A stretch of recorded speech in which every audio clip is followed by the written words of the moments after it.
của tư cho tao có lời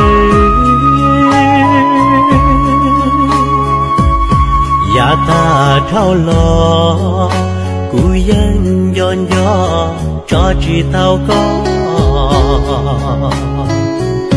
tia chỉ rầu nó kia đâu có tia cũ qua tao ý chí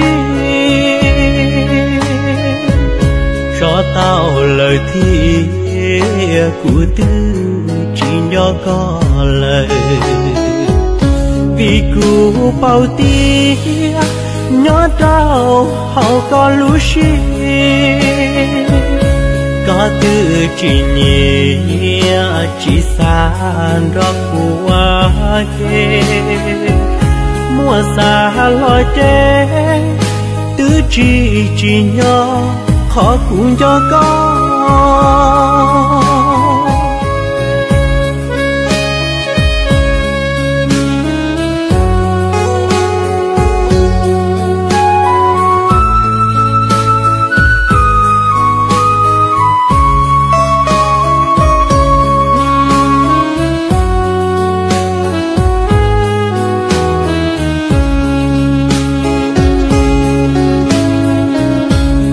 tao có tia của tư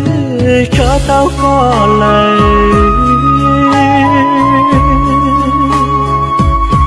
dạ ta thao lo cú yên giòn gió cho chỉ tao có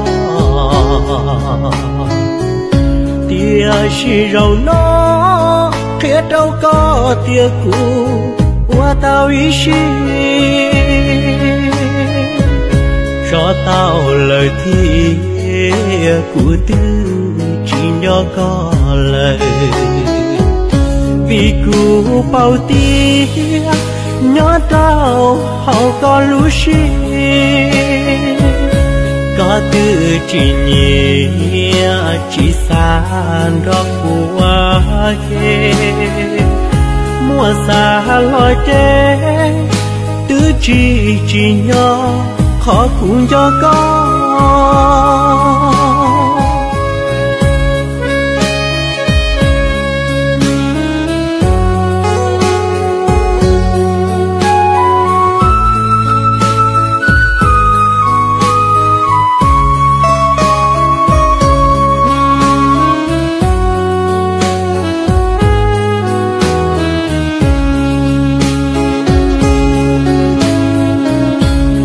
tao có tia của tư cho tao có lời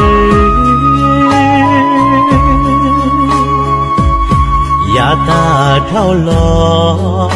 cú yên giòn gió cho chỉ tao có